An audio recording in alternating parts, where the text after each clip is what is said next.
Good morning, Year 11, and welcome today to your screencast for the America topic, Opportunity and Inequality 1920 to 1972. So this learning objective LO19 links to LO19 from your knowledge organizer. What happened to the stock market in 1929? This is one of the hardest, or if not the, in my opinion, hardest topic in the America topic. So for me, I would advise you watching LO8 and LO9 or LO8/LO9 video before you get onto this, because it's about like sort of the stock market before 1929. Just a reminder about the stock market then.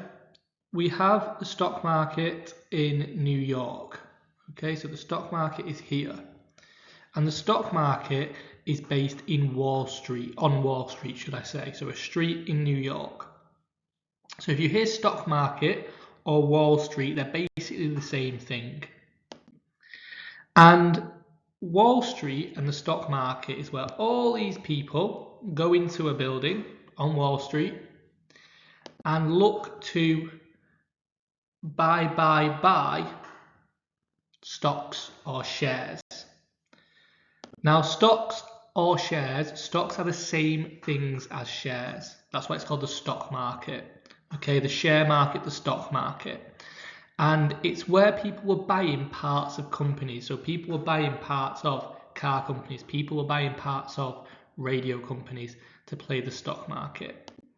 Now we can see here from this newspaper that it was seen as invincible, the stock market. It was seen as the best thing that's happening in America. Everyone is playing the stock market. Things are going really, really well. However, the stock market crashes, which obviously means does badly, in 1929 and causes panic in Wall Street, panic in the stock market. And we're going to look at why that happened today. And we're going to use a mixture of examples that I've made up, and also, so it's almost like a story, if you like, that I've made up, but it will also link to the historical events of the time. So I will tell you when it's the story that I've made, and I will tell you the actual history as well. So let's say in March 1929, so this is the story, you take a loan from a bank, and we're going to use the numbers from LO8/9, but we're going to times them.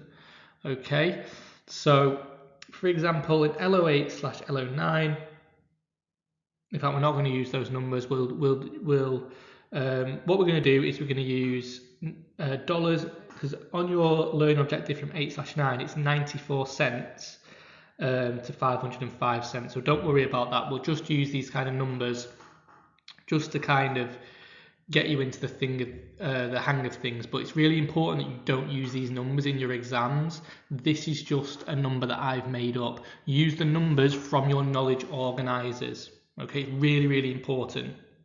So use the numbers from your knowledge organizers, not from these made up examples. So March 1929 then, you take a loan from a bank of $900 and you buy one share for $900, so your share equals $900.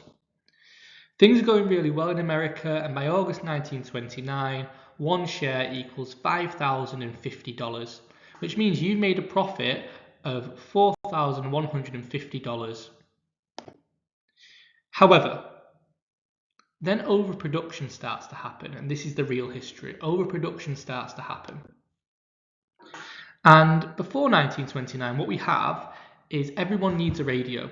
Electricity is booming. Nearly all houses in America have electricity. As a result of that, everyone is buying these radios. So as you can see, all these radios are flying out of the stores, doing really, really, really well, which is why the stock price, the share price of the radio goes up. However, in 1929, they make too many radios. Everyone already has a radio, pretty much. So you might get the odd person buying one, but the company has all these radios, and everyone's already got one now. So they're not selling any of these radios anymore. So they've got all these radios in stock that they've created, but they can't sell. As a result of that, if we are to kind of look at the impact of that and how that feels, let's remember you bought your share for $900 in March 1929. And in August 1929, we've seen it's gone up. It's now worth $5,050. However, because of overproduction, so that's the O, overproduction, the share price goes down because companies aren't selling as much. Now, your share price goes in August 1929 from $5,050. Overproduction happens, the business isn't doing as well. That means your share goes to $2,000. So you're still making $1,100 profit, but it's not as much as you was doing in August. So you've not making as much profit anymore, but you're still making some profit. And this is another accurate historical example. So before 1929, the numbers aren't, but the overall example is, Britain, lots of people in Britain were basically buying US radios because US radios were cheaper than English radios. So the random example I've given is 10p was a US radio, 20p was an English radio. That means that all these radios are being sold, so they've been made in America and they're being sold in England. So tick, tick, tick, tick, tick, they're all flying out the stores. However, by 1929, foreign tariffs are introduced. Now, what you need to know here about foreign tariffs is that just makes US products more expensive. So the US radio is now 50p and the English radio is still 20p. So no one in England is buying these American radios anymore, which means they have lots of radios left over that they can't sell.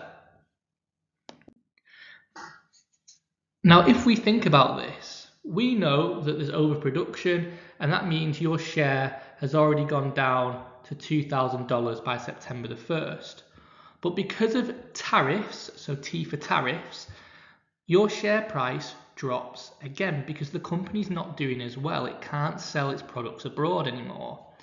As a result of that, your share goes to $1,900. So again, you're not making as much money as you were off your share, but you are still making a profit of $1,000. However, then comes the S for speculation, which is kind of guessing. Now, what happens in America at the time is people begin to guess that what they've seen is they've seen the stock market go down. So they've seen it go down because of overproduction. They've seen it go down because of tariffs. So they are guessing that it's going to continue to go down. And if it continues to go down, they need to sell their share. Otherwise, they're not going to get as much money in the future from that share. So what happens because of speculation is basically your share was $1,900 in September 20th, 1929 because of overproduction, because of tariffs. We then have people guessing that the stock market is going to continue to go down. As a result of that, people start to sell their shares, the companies do even worse, and your share price drops to $1,200. But you're still making a profit, you're still making a $300 profit, but again, not as much money as you was before. As a result of this, the president at the time, President Hoover, gets a bit worried. He thinks, this isn't great, the stock market continue to go down, I'm going to kind of intervene now. And what he says is that, don't worry, I'm going to give you confidence, everything will kind of bounce back and it'll be fine. However, on October 1929, also known as Black Thursday, which you can see here on the screen, 13 million shares were sold, and the price of those shares went down, they plummeted. And Wall Street was in panic because the stocks were crashing. So what does that mean for you? Because it says on your knowledge organizer 13 million shares are sold, price of shares plummeted. But what might that look like as an example? Well, remember, your share is worth $1,200, and that means you're getting a $300 profit. But because of the crash, let's see if this writes, everyone is selling their shares, so the share price goes down. As a result of the share prices going down, what would happen is, everyone in your radio company is selling their share. That means that your share goes down to worth $300. Now, the problem here is you bought your share for $900, which means you are now working at a loss of minus $600. So not only are you not making any money on your share now, you have lost a lot of money. As a result of this, President Hoover knows this is a catastrophe. So what he does is he puts full confidence into the banks, and he says, the banks in the stock market, and he says, the stock market, it'll bounce back, don't worry, everything's going to be fine. But then the next week on the Tuesday, so we've got Black Tuesday, we then have Black Thursday, we've then got Black Tuesday, and the stock market continues to go down. This time, 16 million shares are sold, with shareholders losing $8 billion, which is an incredible amount of money. It basically bankrupts America. And this is the problem. You're already working at a $600 loss because of Black Thursday. But by Black Tuesday, your share is now worth $0, which means the share you bought for $900 is worth nothing, which puts you in a negative $900. Now, that is a massive, massive disaster for you, but it happens across America to Americans. So if we look at this picture that I've shown you of people in Wall Street, if we look at the amount of people there, the Wall Street crash affects all of them instantly, straight away. And there's about probably 100, 200 people in that image. So all of them, let's say, lose thousands, if not, hundreds, if not thousands of pounds, which is really important. But we know that 8 billion is lost. And those amount of people there, they don't own $8 billion worth of shares and stocks. So what I did was I looked and I saw that in 1920, there was around 106 million people in America. Now, remember, only white people could play the stock market, and the population would increase, but let's just take a ballpoint figure of 50 million. So let's say 50 million people played the stock market.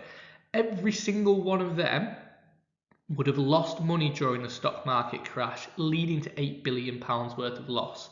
Investors, whether you're rich or poor, you're losing money. As a result of this, businesses go bust, which means even if you weren't an investor, the workers are also impacted because their work has been, it's collapsed, it's gone. There's no work anymore in those industries. So everyone rushes to the bank, we've lost our stocks, we've lost our share prices, we need to get money out of the bank so we can basically afford to live. However, the bank has no money because the banks had lent all the money out to people to invest in the stock market. And because people like you couldn't pay back that $900 because you've not made a profit, you've actually made a loss, the bank can't then get that money back and give the other people their money, which means that the banks had no money, meaning the banks went bankrupt. And ultimately 659 banks go bankrupt during this kind of period of the stock market crash, Wall Street crashing. And this leads to the Great Depression. Why can't you give my dad a job? So remember, workers, there's no kind of jobs. Businesses have collapsed. There's no jobs for those workers. People have lost money on the share and stock market value, leading to a Great Depression not only in the United States of America but across the world.